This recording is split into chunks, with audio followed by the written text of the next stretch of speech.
各位弟兄姊妹平安，早晨！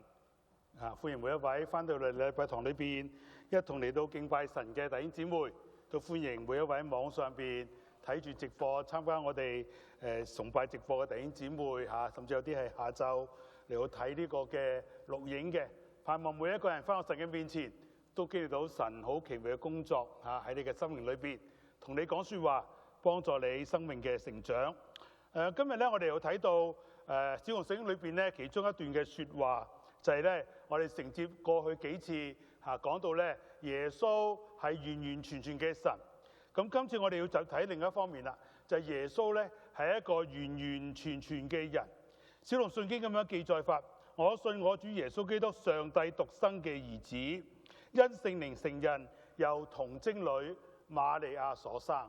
呢一個好簡單嘅記載咧，就話俾我哋聽，耶穌一個好特殊嘅身份，佢係一個完全嘅人。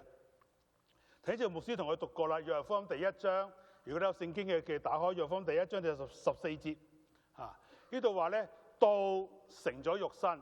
呢個道咧就係前面約翰福音第一章第一節所講嘅，太初有道，道與神同在，道就是神嗰個道。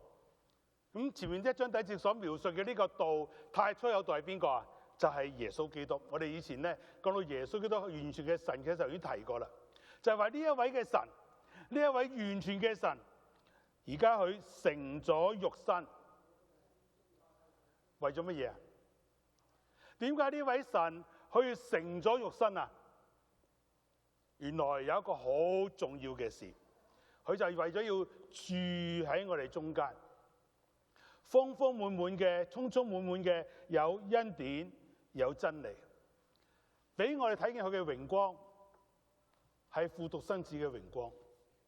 佢嚟到係住喺我哋中間，然後將神嘅榮耀彰顯出嚟。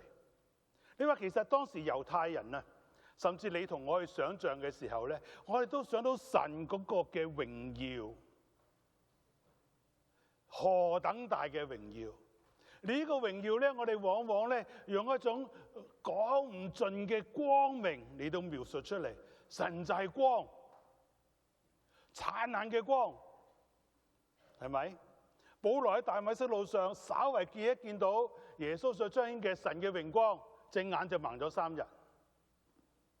咁如果個個都係咁樣見到神嘅榮光咧，咁神所創造嘅人類咧就盲晒啦。係咪啊？所以神要我哋睇嘅唔單止係一種好尊貴榮耀嘅大榮光，佢話我要嚟，我要成為一個人，完全嘅人，住喺你中間，讓你見到恩典，讓你見到真理。真理就係將神嗰個完美嘅屬性帶出嚟，呢個係絕對嘅真理。第一個真理後邊都有神無限量嘅慈愛同埋憐憫，呢個就係恩典。讓我哋重新從另一個角度嚟到係經歷去體會神嗰種嘅榮耀，就係耶穌基督成為人，道成咗肉身，住喺個中間，為咗嘅係與人類與你同我去同行。為咗係彰顯神嘅憐憫慈悲喺我哋中間，話俾我哋聽，佢真係愛我哋。喺呢個嘅環球聖經譯本裏邊咧，譯到呢個愛嘅時候咧，將舊約呢個 hesed 呢個愛咧，譯成為忠誠之愛，就係一直嘅陪伴住你嘅。呢個愛唔係一時嘅激動，一時嘅激情，呢個愛係真係發自內心，一個忠誠嘅愛係陪伴同你一齊。所以耶穌願意成為一個完完全全嘅人。喺呢度話俾我哋聽咧，我前言裏邊咧特別描述咗一個嘅狀態嚇。耶穌基督擁有完完整整、不折不扣嘅神性同埋人性，即係話佢係完全嘅神，又係完全嘅人。當係講到耶穌係有神性有人性嘅時候咧，千祈唔好搞錯，唔好以為咧，耶穌嘅人性取代咗耶穌嘅神性，唔係。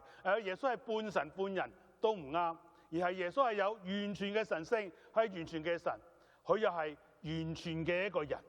但呢個神人二性啊，喺耶穌基督裏邊嘅合一調和咧，超過我哋理解。點解啊？因為我哋知道完全嘅神係點啊？無所不知嘅。但聖經話俾我哋聽，道成咗肉身之後，耶穌個智慧和身量係一度嘅增加。本來無所不知，成為咗人之後咧，佢嘅知識智慧係一路嘅增加嘅。本來神係自有永有嘅，但係道成咗肉身之後咧，佢有出生嘅日子，佢有死亡嘅日子。完全嘅神係永不疲乏嘅，大有力量嘅。但耶穌基督點啊？喺耶穌基督嘅人性裏邊咧，多次嘅描述到咧，耶穌疲倦啊！喺筆記裏邊嘅第二大點咧，第二大點嗰度咧，描述到咧，耶穌基督嘅人性嗰度咧，佢有血肉之體啊，有人嘅靈魂本性等等咧，呢啲嘅經文咧，第二大點咧，我係今日唔會講嘅，都唔會有時間講。我列晒啲經文喺度咧，就係希望大家翻去做功課，自己翻去睇，或者喺小組裏邊咧，你嘅小組咧用1、2次嘅時間嚟到睇啲嘅經文，嚟到更深入嘅認識。我今日咧會跳過第二大段嘅。但耶穌基督佢嚟到就係話佢係一個嘅完完全全嘅人。有啲人就話耶穌釘十字架，我哋成日都描述到咧，耶穌基督釘十字架好痛苦、好難受。有啲人就覺得耶穌係神嚟噶嘛，神邊度會痛咧？咁佢釘十字架嘅時候，釘喺上邊，咁流血，嗰啲做樣啫嘛，幻影啫嘛，係咪啊？如果你忽略咗個人性嘅時候，你就會咁睇法。但係唔係，所以話係完全嘅神，但係同時係完全嘅人。當係釘十字架嘅時候，佢真係痛到要命，佢流嘅血真係流盡佢身體嘅血，為咗挽回你，為咗挽回我。所以我哋唔可以忽略咗呢一方面。嗱，我哋先嚟睇一睇呢度話咧，道成咗肉身。咁呢個道，耶穌基督點樣成為肉身咧？喺呢個使徒信經就話俾我聽咧，佢係由童貞女瑪利亞所生。咁呢個咧，其實喺馬太福音、喺路加福音咧都有記載，都有記載。大家有冇印象啊？當呢個嘅瑪利亞佢嘅表姐又懷孕嘅時候，有咗呢個施洗約翰嘅時候，係咪啊？佢就去同佢傾偈，原來佢自己又懷咗孕，喺腹裏嗰跳動。咁呢個人點嚟嘅咧？咁馬太福音就話咧，當時佢仍然係童貞女，未結過婚，未試過同房，未曾經有性行為，但係懷咗孕。當時嘅未婚夫啊，約瑟啊，即係耶穌肉身嘅爸爸咧，都希望點樣啊？暗暗嘅同佢解除婚約，呢個休咗佢，即係解除婚約。哇！你諗下，你個未婚妻突然間懷咗孕，又講唔清楚呢個孕係點嚟嘅，邊個經手嘅？你點啊？解除婚約咯。咁就如天使就嚟個使者就向呢個約瑟顯現，話俾呢個係從聖靈而嚟嘅，係聖靈喺你嘅未婚身上面所做奇妙嘅事。因為神要親自透過瑪利亞呢個肉身生出嚟，成為一個完完全全嘅人。耶穌嚟到個世界係從一個卵子開始，唔係受精卵喎，唔好搞錯喎，係一個卵子開始，經過母腹生出嚟，一個無助嘅嬰孩，一個好軟弱嘅，你唔俾佢食就會餓死㗎啦。一個咁樣嘅幼弱嘅生命開始，一路長成。佢係一個完全嘅人，只不過唔同嘅地方就係佢冇呢個嘅爸爸，肉身嘅爸爸。甚至約瑟，我哋只係話佢只係名義上邊係肉身嘅父親啫。佢同耶穌完全係冇呢個血統嘅關係。我哋話滴唔到血脈嘅，係一個咁嘅狀態。呢個係神好奇妙嘅工作。喺呢度其實咧，呢一件事啊，要由童女瑪利所生咧，其實係應驗緊以賽亞書第7章所講嘅預言。當時以色列王亞哈斯咧面對兩個嘅外敵入侵，但係呢一個王點樣啊？心裏邊唔尋求神嘅幫助。當神咁派遣以賽亞先知同呢個王講：你快啲向神求救啦！呢個亞斯王，我唔求，我唔求，我唔會向神求，我唔會向神祈禱。但係神因為出於佢對佢子民嘅憐憫憐愛，佢話：即使你唔求，我要俾你一個嘅兆頭，俾你一個嘅印證，俾你一個記號，係咩啊？必有童女懷孕生子，你要俾佢起名叫做咩啊？以馬內利，就係馬太福音後嚟引用嘅嗰個經文。即使你唔向我求，我仍然要與你同在。以馬內利就係我要同你同在。呢個點出現啊？藉住一個童女懷孕生子。咁喺個希伯來文嗰個以賽喺第7章嗰個童女嘅時候咧，有啲解經家就話咧，其實可以譯做一個少年嘅婦人，又可以用喺童貞女身上邊。但我哋諗諗，如果只係話佢係一個少年嘅婦女嚟到懷孕，係咪一個好神奇嘅兆頭啊？算唔算啊？唔算啦。咁係女性，年紀細啲、年紀大啲都可以懷孕噶嘛？係咪啊？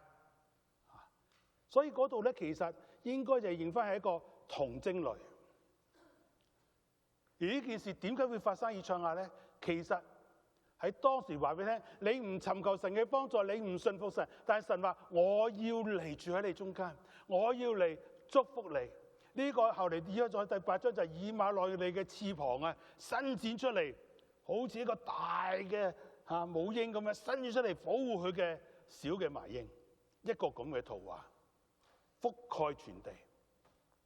到呢個經文到馬太福音嘅時候咧，其實以賽亞書要講緊嘅係將來馬太福音要出現嘅事情，就係耶穌基督要藉住呢一個童女瑪利亞嚟到生出嚟，因為佢要住喺人嘅中間。以馬內利，佢要住喺人嘅中間。呢個就係當馬太福音、路加福音記載嘅時候，就係以賽亞書嘅時候嗰個真正嘅一個應驗。而呢個耶穌基督嘅藉住馬利亞出生咧，好明顯咧，佢唔係約瑟同埋瑪利亞咧結婚交合夫婦同房之後所生嘅兒子。點解啊？因為馬太福音就話咧，係直到耶穌出世之後咧，聖經點講啊？約瑟先同瑪利亞同房，然後咧跟住仲生咗有4個仔，起碼1個女。所以耶穌咧有4個弟弟，1個妹妹喺肉身上邊，唔係真，即係唔係有血統關係嘅。耶穌冇嗰個血統關係嘛？明唔明我意思啊？呢個我哋要好清楚。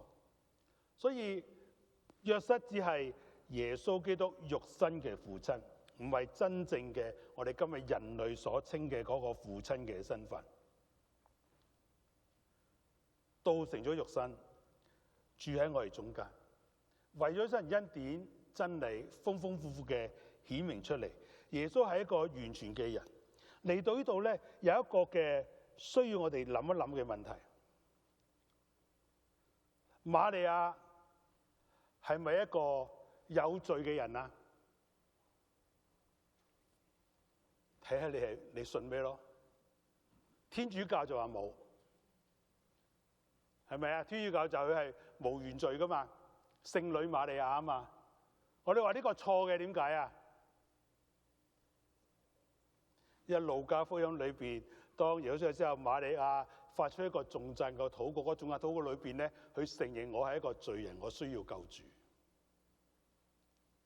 所以瑪利亞係一個有罪嘅女人。嗱，因為你諗一諗，佢哋嘅推論就係話咧，耶穌基督係冇罪嘅，係咪啊？耶穌基督冇犯過罪，冇原罪，冇犯過罪。咁所以咧，佢嘅媽媽瑪利亞都應該冇罪嘅，係咪啊？咁如果你再推上去咧，咁瑪利亞嘅媽媽就應該冇罪噶咯喎。咁瑪利亞嘅媽媽嘅媽媽就應該冇罪噶咯喎。咁瑪利亞嘅媽媽嘅媽媽嘅媽媽嘅媽媽嘅媽媽一路上都冇罪噶咯喎。通唔通啊？咁樣咁就唔通嘅。所以天主教嘅講法咧係錯嘅，你千祈唔好信呢個講法。瑪利亞仍有罪嘅，因為自己話我需要救主，佢係一個有罪嘅人。但係問題，一個有罪嘅瑪利亞點能夠生出一個冇罪嘅耶穌呢？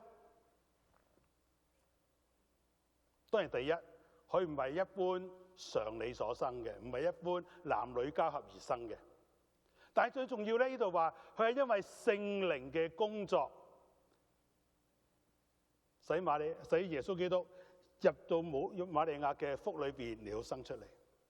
呢個聖靈嘅工作，呢個工作咧同我哋今日另一個基督教信仰嘅好重要嘅立場一樣，就係咧聖靈嘅感動，藉住有過錯嘅人寫出咗完全無誤嘅聖經。聖經有冇錯誤啊？喺我哋基本嘅神學信仰裏邊，就係聖經係無誤嘅，無誤嘅。今日我哋讀到有陣時有少少偏差咧，可能係翻譯嘅問題，可能後嚟咧係抄本所造成嘅問題。但聖經裏邊咧係絕對冇錯誤，原來嘅文稿裏邊係絕對冇錯誤。但寫聖經嘅人有冇錯誤啊？有冇罪啊？你數下聖經嘅作者係邊啲人啊？摩西啦、大衛啦、保羅啦、雅各啦、彼得啦，係咪？數埋一紮都係點啊？都係罪人，而且咧差過你同我添啊！我哋成日嗰啲聖經偉人係咪？其實講出去差過我哋嘅，我哋都冇摩西咁兇殘。後嚟摩西係溫和勝過眾人啦，但係之前幾兇殘咧，一拳打死人，你試過未？你一拳打過人就試過，你試過一拳打死人未啊？哇！似摩西呢啲真係一係唔出手，一出手就死人，係咪？大衛嗰種嘅罪更加可怕，我哋諗都唔敢諗啊！可以做啲咁嘅嘢，係咪？可能諗過啦，不過你唔敢做嘛。但係大衛做咗出嚟，呢班有錯嘅人，神聖靈嘅工作，使班有錯嘅人寫成一本完全冇錯誤嘅聖經。同樣一個嘅原理，一個嘅真理，神可以藉著呢個有罪嘅瑪利亞生出呢位完全無罪嘅耶穌，因為呢個係聖靈奇妙嘅工作。咁而耶穌基督降生咧，喺聖經有話俾我哋聽咧，佢要帶嚟一個身份係咩咧？佢就係嗰個謙卑嘅君王。係大衛謙卑嘅後裔。喺羅馬書第1章咧，就話俾我哋第1章第3節，話保羅話：我係保羅，耶穌基督嘅奴僕，蒙召成為使徒，奉命傳揚神嘅福音。呢個福音係神藉眾先知喺聖經裏預先應許嘅，傳嘅係佢嘅兒子，我哋嘅主耶穌基督。按肉身說，佢成為咗大衛嘅後裔；藉着聖潔嘅靈說，佢一從死裏復活，就被立為以大能出現神嘅兒子。呢度話咧，按照肉身嚟講咧，大衛因為係從瑪利亞呢一代嚟出嚟嘅。根據路加福音嘅家譜喺度追上去咧，瑪利亞嘅祖先係邊個啊？追翻上係邊個啊？就係大衛家族，就係大衛家族。馬太福音嘅家譜咧，追上去咧，就係從約瑟嗰條線追翻上去，佢都係大衛嘅直系嘅後裔。所以兩個家譜咧係有少少唔同。而馬太福音一開始，亞伯拉罕嘅後裔、大衛嘅子孫、耶穌基督嘅家譜，馬太福音第1章第1節。但我記得同你講過好多次，喺原來希臘文裏邊咧，唔係咁寫法嘅。希臘文先寫咗大衛嘅後裔、亞伯拉罕嘅大衛嘅子孫、亞伯拉罕嘅後裔、耶穌家譜，係將大衛放喺第一句。但當中文翻譯嘅時候咧，我哋成個感覺就係咧，喂，你先講大衛，唔講亞伯拉罕。亞伯拉罕係好多代嘅祖先嚟㗎，唔係先講祖先先到佢咩咁啊？所以將個次序咧調一調咗。呢個係翻譯上邊嘅一啲嘅問題。但馬太福音我一開始唔係提亞伯拉罕咧，如果只提亞伯拉罕，呢個就係神嘅約、神嘅應許。但大衛行先咧，因為馬太福音要講一件事，耶穌基督係大衛王嘅後裔。耶穌基督係王。四卷福音書我哋記得講過耶穌4個特別嘅身份。馬太福音要講耶穌係君王。馬可福音咧，耶穌係奴隸、奴僕。路加福音咧，佢寫俾希臘人嘅，寫俾當時嘅官長。希臘人所睇重嘅係一個完美嘅人。所以路加福音從完美嘅人角度描述耶穌基督。而約翰福音咧，就係佢係神。所以馬可福音冇家譜，約翰福音冇家譜，因為奴隸有咩家譜好講咧？神係唔需要家譜。但係馬太福音係君王，佢有一個完整嘅家譜，從大衛嘅後裔。路加福音係完美嘅人，佢需要一個完美嘅家譜。佢係大衛謙卑嘅後裔。但係咧，馬太福音記載佢係王嘅後裔咧，但係佢係成卷馬太福音要展現出嚟嘅咧，或者其他福音見到展現出嚟咧，耶穌佢係唔係一般嘅君王嗰種嘅出生，佢唔係一般皇室繼承人嗰種嘅表現，佢而係嚟到成一個謙卑嘅君王。因為點解啊？佢要嚟與我哋同行，將恩典帶俾我哋，要憐憫俾我哋。如果係皇室後裔嗰種嘅表現出嚟嘅時候咧，你同我點樣啊？雖然我屋企阿爸阿媽都話你係王子係公主，但你係咪王子同公主啊？唔係啊嘛，係阿爸眼中你係啫嘛，阿媽眼中你係啊嘛，係咪？同真正嘅皇室嘅公主王子，哇，距離好遠。如果耶穌嘅出生就好似嗰個皇宮貴族嘅咁出現嘅時候咧，哇！你點體恤我哋啊？你點明白我哋啊？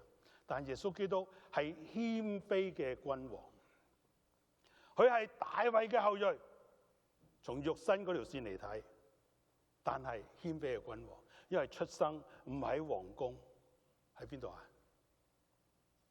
喺邊度啊？喺馬槽。而馬槽唔係今日聖誕卡畫嗰種咁靚嘅馬槽，聖誕卡有啲美化咗嘅，仲有啲星喺度閃下閃下。馬槽當然見到星咧，因為冇蓋，可能漏頂嚇，但嗰粒星唔係咁閃發。而家馬槽咧係馬喺度食嘢食草，同埋順便喺嗰度排泄嘅地方。之後你見到聖誕卡，你聞一聞排泄嘅地方。哇！你諗下，耶穌就出生喺一個咁樣嘅環境。唔係一個皇宮貴族啊！當耶穌進入耶路撒冷嘅時候，或者進入耶路撒冷之前，耶穌一生成長過程裏邊咧，佢係木匠嘅兒子，因為佢肉身嘅父親約瑟係一個鬥木佬，所以佢都被稱為木匠之子，係咪啊？而且耶穌一生咧冇着過華麗嘅衣服，甚至一生未有個咩奢華嘅筵席，佢甚至點樣講啊？狐狸有洞，天空嘅飛鳥有窩，但係我啊成為人子啊，係一個完全嘅人嘅時候咧，卻沒有咩啊枕頭嘅地方。落喺一種為咗傳揚福音，為咗走進人群中間，去嗰種漂泊無定嘅一種嘅生活。甚至最後去入耶路撒冷嘅時候咧，唔係一般君王嘅騎喺嗰啲高頭駿馬，佢係騎喺一個小小嘅驢駒上邊。歡迎佢嘅唔係嗰條紅地氈入耶路撒冷，而係群眾抌低喺地上面嘅衣服。佢嚟到檢閱嘅唔係儀仗隊，唔係大閱兵，係群眾拎住嘅棕樹枝。呢個係一個謙謙柔柔嘅君王，所以馬太福音記載嘅時候就話咧，應驗咗舊約所講，佢係謙柔嘅君王。到最後，彼拉多問佢：你係咪王？佢承認，佢話你說的是。但最後咧，佢釘十字架嘅時候點樣啊？有個罪狀，另外一個牌子釘十字架，上面仲有個牌子寫咗個罪狀。呢個罪狀係咩啊？有冇人記得啊？呢個係猶太人嘅王。個問題係當時在場嘅猶太人講咩啊？要求彼拉多做咩啊？將呢個牌拆咗落嚟，我哋唔承認佢係我嘅王。你話我係猶太，你話佢係猶太人王，係彼拉多你講嘅，我哋猶太人唔承認啊！耶穌嚟就要成為王，但係佢嘅百姓卻唔接受佢，唔歡迎佢。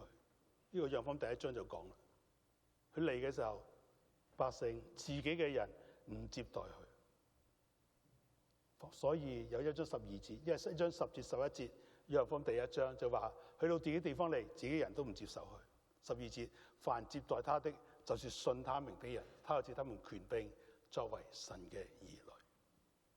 呢位係耶穌謙卑嘅君王，但係耶穌喺人生裏邊咧，仍然多次嘅將佢呢個尊榮君王嘅身份表現出嚟。有一次同門徒喺山上面祈禱，門徒見到佢點啊？變化形象，身上衣服變咗潔白如雪發光嘅衣服，就俾得睇到點樣啊？愛晒。哎呀，我哋在這裏真好，真好，唔好落山啊！我哋搭3座棚吧，一座俾摩西，一座以利亞，一座耶穌你自己。我哋3個門徒做奴隸服侍你哋3個啦。唔好落去啦！耶穌點講啊？落去，要落山。我嚟到唔係要享受要呢種嘅尊榮，我係要落山。落山做咩啊？當時有一個被鬼附嘅孩子，佢嘅門徒趕唔出去，耶穌要進到呢個家庭，與呢個家庭同在，要服侍呢個家庭，幫助呢個家庭，要憐憫呢個家庭，豐豐富富嘅有恩典，有真理表現出嚟。當彼拉多問耶穌：你係咪王？耶穌回答話：你說的是，我就係王。不過我嘅國唔係呢個地上面嘅國，如果係咧，我而家嗰啲軍隊就嚟攻陷你耶路撒冷攻陷呢個地方。唔係，我唔係地上嘅國，我嘅國係天上我哋嘅神屬靈嘅國度。一般當時羅馬嘅君王，佢哋係要藉住佢嘅軍兵，死咗成千上萬嘅士兵，佢哋又奪得皇權，一將功成萬骨枯。但耶穌基督咧，佢係自己呢個君王犧牲嚟到贏取佢嘅王國，佢寫十字架救贖咗我哋成為佢嘅子民，我哋成為佢國度嘅一部分，我哋成為佢掌權嘅嗰個王國嘅範圍。而有一日耶穌都要再翻嚟，真正喺嗰個時候，嗰個世界末日嘅時刻，佢就嚟成為萬王之王、萬主之主。呢個係呢個謙卑嘅君王，呢個佢嘅身份。佢成為人，佢要將呢個君王嘅真正嘅榮耀、真正嘅工作表達出嚟，就係要藉住死，3日嘅復活，將呢個國度建立起上嚟。所以佢嚟到嘅時候，工作係咩啊？佢要做一個拯救同埋體恤我哋嘅祭司。嗱，我哋睇一睇希伯來書第2章。如果有聖經嘅話咧，請打開希伯來書第2章14到18節。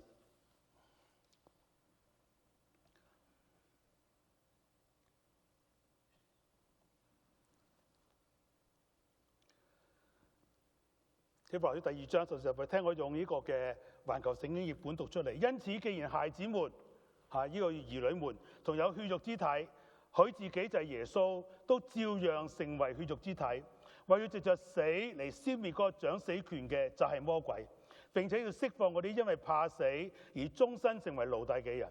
顯然佢唔係要幫助天使，而係要幫助亞伯拉罕嘅後裔，所以佢必須喺各方面同佢嘅弟兄們都相似，為要在神嘅事上成為有憐憫、忠信嘅大祭司，好為人民贖罪。呢個係因為佢自己既然經過試探，受咗苦，就能夠幫助嗰啲正在受到試探嘅人。第4章對唔住啊，第4章14到16節同樣嘅係希伯來書，翻去後邊隔離就得啦。希伯來書第4章14、16節，神嘅兒子耶穌係穿越咗天空嘅大祭司。佢哋既然有咁樣偉大大祭司，就應該堅持所宣認嘅信仰。因為我哋大祭司並非不能同情我哋種種嘅軟弱，他喺各方面都受過試探，好似我哋一樣，只係佢冇犯罪。所以我們坦然無懼嘅嚟到施恩嘅寶座面前，好領受憐恤，得恩惠，作隨時嘅幫助。然後第7章第20到28節。再者，耶穌被立為祭司，並非沒有誓言。呢啲人都係被立為祭司，並沒有用誓言。只有耶穌基督係用誓言所立，因為那立他都對他說：主起了誓，絕不改變，你永遠做祭司。耶穌既然係用誓言所立，就成就更美之約嘅保證人。就講到耶穌就係神所選立。點解要成為一個人呢？佢唔單止成為嗰個君王，佢唔單止要彰顯個真理，佢更加要成為呢位慈悲忠信嘅祭司，係一位施行拯救又能夠體恤我哋嘅祭司。呢一個嘅救贖係超過我哋所能夠想象。其實有陣時我哋諗，如果神係大能嘅神、全能嘅神，佢要救你同我返天堂，點做法啊？天上伸出大手，一拉我哋上去，搞掂，得唔得啊？得啊！絕對冇問題，但個問題喺邊一度？如果神咁做嘅時候，足以顯明佢嘅大能，但係有冇顯明佢嘅公義同埋慈愛呢？公義就係話有罪嘅人應該受到刑罰，甚至罪嘅工價就係死。點嚟到處理呢個嘅大能同埋公義之間嘅嗰個矛盾衝突呢？愛就係話我願意犧牲自己，愛裏邊係包含咗犧牲，而要將極大嘅好處賜俾對方，呢個係真正嘅愛。咁又點樣喺呢個大能後邊嚟到係協調表現出嚟呢？神就話：我嚟到呢個地上面，道成咗肉身。佢唔係就喺大天上伸出大手拉我哋上去，而佢話：我嚟為你嚟死。呢個祭司本身，祭司要獻祭嘅。但耶穌基督成為一個大祭司，奇妙嘅地方，佢獻祭咧，唔係獻一隻牛，唔係獻一隻羊，係獻上自己。佢自己就係嗰個完美嘅祭牲，揾唔出任何嘅瑕疵。猶太人指控佢，揾唔到任何嘅藉口，揾唔出佢有咩錯誤嘅地方。上次我哋提到，當耶穌喺約翰10章宣稱我與神原為一嘅時候，啲猶太人用石頭掟佢打佢啊！耶穌問：你做咩打我？係為我講錯啲咩、做錯啲咩講嘢嚟到打我嘛？佢話唔係，你冇做過錯事，只不過你話你係與神合為一，你就係神，你褻瀆咗我哋嘅信仰。所以猶太人宣稱佢哋揾唔到耶穌有咩錯誤。到彼拉多嚟審嘅時候，係羅馬嘅律法，猶太人用猶太嘅律法，耶穌冇錯。彼拉多用羅馬律法審問，審唔出耶穌有咩罪嚟，所以彼拉多最後點樣啊？要揾個盤洗手，講明我查唔出有咩罪。如果猶太人你同意嘅話，我可以即係放咗佢。猶太人點啊？釘他十字架，釘他十字架。彼拉多話：咁你咁嗌咧，咁就聽你咁講啦，費事得罪你啦。所以佢釘十字架唔係因為揾到佢有咩罪，因為當時猶太嘅律法、羅馬嘅法典呢兩部最宏偉嘅律法，而係今日整個法律界依據嘅權威咧，都查唔到耶穌有咩罪。以為祭司，佢係嚟到背負咗你同我嘅罪，寫十字架，將神嘅公義表現出嚟。罪一定帶嚟死亡，而家耶穌代我哋寫十字架。呢個就將神對裏面對我哋嗰種無限嘅愛、忠誠嘅愛表明出嚟。點解我哋信耶穌？唔係利益嘅交換，係因為真正呢個愛嘅感召。耶穌咁愛我咁污糟邋遢，犯咁多罪，佢居然為我死嚟要救贖我，甚至願意同我同行。陪伴我嘅一生。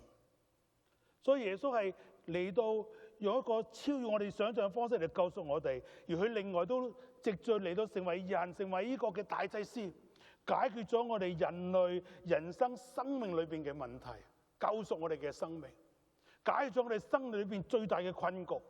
人類嘅困局，人類嘅敵人係咩咧？死亡同埋撒旦，魔鬼撒旦。罪帶嚟死亡，所以你同我每一個人一生犯罪，最後罪嘅工價就係死。我哋逃唔開死亡。我成日都講，我哋可以拍住心口話我唔怕死，但係冇一個能夠拍住心口話我唔會死。我成日都講，如果你拍住心口話我唔會死嘅，請你細力啲，大力啲又拍一拍，心臟病死咗，係咪？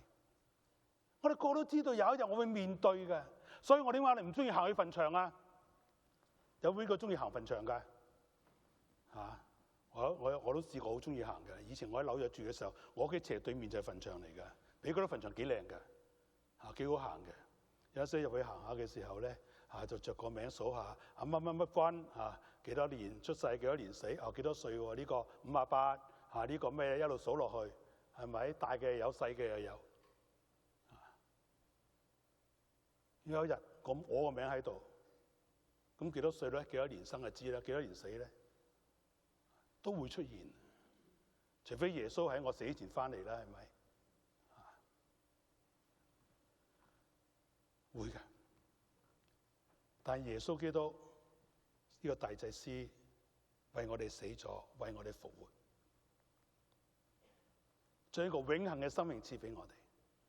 所以今日我哋真係可以拍住心口，無懼死亡，因為耶穌用死復活，粉碎咗死亡嘅權勢，同時敗壞咗魔鬼嘅權勢。魔鬼就藉住罪惡，藉住死亡嚟到捆綁咗我哋。我哋怕死啊嘛！你唔想我整死你，你幫我再做埋呢單嘢啦。黑社會嘅口吻魔鬼就用呢招咯。但係如果你都唔怕死嘅時候，你整死我，我就唔幫你做噶啦。咁佢冇符咯，係咪啊？咁佢真係整死咗你，咁點啊？咁咪死咗咯。不過我信耶穌嘅，3日之後唔係3日之後，而佢再翻嚟嘅時候會復活。咁快3日你就想啊？係咪？當我哋成一位無所懼怕嘅一個神嘅門徒，耶穌嘅門徒，神國嘅軍隊嘅時候，陰間嘅門都俾我哋拆咗去。呢個馬太福音16章耶穌所講嘅，陰間嘅權勢都要被徹底嘅粉碎。有冇危險啊？跟隨耶穌有危險。再懼唔懼怕死亡啊？無懼怕死亡。魔鬼能夠再威脅我啊？唔能夠。佢威脅我最盡就叫我死啫嘛，我死都唔怕受。魔鬼冇符，徹底敗壞咗魔勢嘅權勢。我哋因為怕死，曾經係怕死，成魔鬼嘅奴隸，希伯來書所講嘅，但係今日再唔係，而係往往耶穌嚟解決咗我哋人生心目中嘅困境，嗰個自我中心嘅困境。好多時我哋人就落喺另一個敵人裏邊，死亡魔鬼嘅敵人，另一個敵人就係自我，活喺自我嘅捆鎖裏邊。我哋有咩唔開心，有咩唔掂嘅事咧，我哋就自怨自艾，或者怨天尤人。但耶穌話唔係，我係祭司，我為你設立咗個施恩嘅寶座，你可以隨時嚟到我面前，得隨時嘅幫助，得因為蒙憐恤作為你隨時嘅幫助。唔好再讓自己困喺個死局裏邊，打開天窗，向耶穌呼求。呢位大祭司曾經成為人嘅祭司，去明白你同埋我心裏邊嘅感受，係咪啊？被出賣嗎？你最信得過最愛你嘅人出賣嗎？最親密嘅動作出賣你嗎？猶大點出賣耶穌啊？走嚟攬住耶穌，錫耶穌一啖，呢個係出賣嘅記號，可怕嘛？人嘅心仲唔可怕？耶穌經歷過被恐嚇死亡，人生上面嘅風浪，喺海面上面嘅風浪，門徒嘅唔信任，敵人嘅攻擊，耶穌都遭遇過。你向佢呼求，佢體會得到。喺人生冇方向嘅過程裏邊，你記得耶穌基督點樣啊？成為咗我哋人生嘅方向、人生嘅目標。我哋人生要翻去邊度啊？天上嘅家鄉。只有耶穌基督成為肉身，從天上而嚟，進入到我哋人世間，去行過呢條路，去知道呢條路點行。我哋放低自我，放低自己嘅諗法，讓呢位成為人完完全全嘅人嘅耶穌引導我哋，拖帶我哋。而如果成為人，主要就喺第三點，耶穌嗰個嘅腓立比書話耶穌虛己。其實嗰段經文好簡單，就係呢個神耶穌不以自己與神同等嚟強奪嘅，即係話係冇堅持自己嗰個神嘅嗰種嘅榮耀嘅地位。佢好似一個皇帝微服出巡，着上一件平民嘅服裝，一個人嘅衣服，一個奴隸嘅衣服，甚至一個囚衣，一個死囚嘅衫，進入個人類社會。所以佢最後為我哋死喺十字架，要與我哋同行。所以耶穌呢個成為人嘅一生，俾我哋學習點樣成為一個道成肉身嘅服侍。喺我哋今日嘅服侍裏邊、侍奉裏邊，我哋唔係高人一等，我哋要進入嗰個人群裏邊，同佢認同，學習對方嘅文化，學習對方表達嘅方式，學習我哋應用嘅場景，學習我哋生活嘅生態。我哋服侍人唔係高舉我哋自己，我哋服侍人係話俾佢聽，你係重要嘅，你喺神眼中好重要，所以我願意嚟服侍你，為咗使到你認識神，所以神得着榮耀。我最近聽一啲人跑馬拉松咧，有邊個跑馬拉松嘅呢度？有啲人我知有啲人跑馬拉松啊。原來喺跑馬拉松裏邊咧，有啲人咧做一啲叫做跑馬拉松嘅陪跑員啊，有冇聽過啊？特別有啲係視障或者殘障嘅跑馬拉松嘅人咧，佢哋需要一個陪跑員。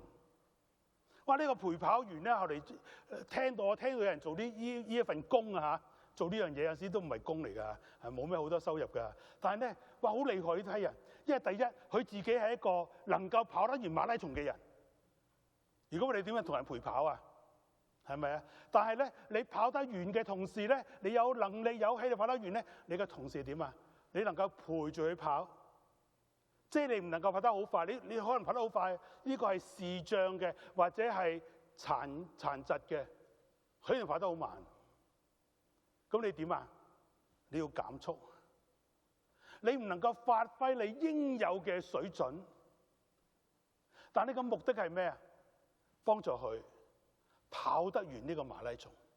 而兩個人之間咧，喺訓練過程一路到跑嗰日過程咧，呢個陪跑員係冇名嘅，只係得個牌寫住係陪跑員。跑完個馬拉松終點咧，佢冇獎牌嘅，係佢陪嗰個有獎牌有名，你乜都冇嘅。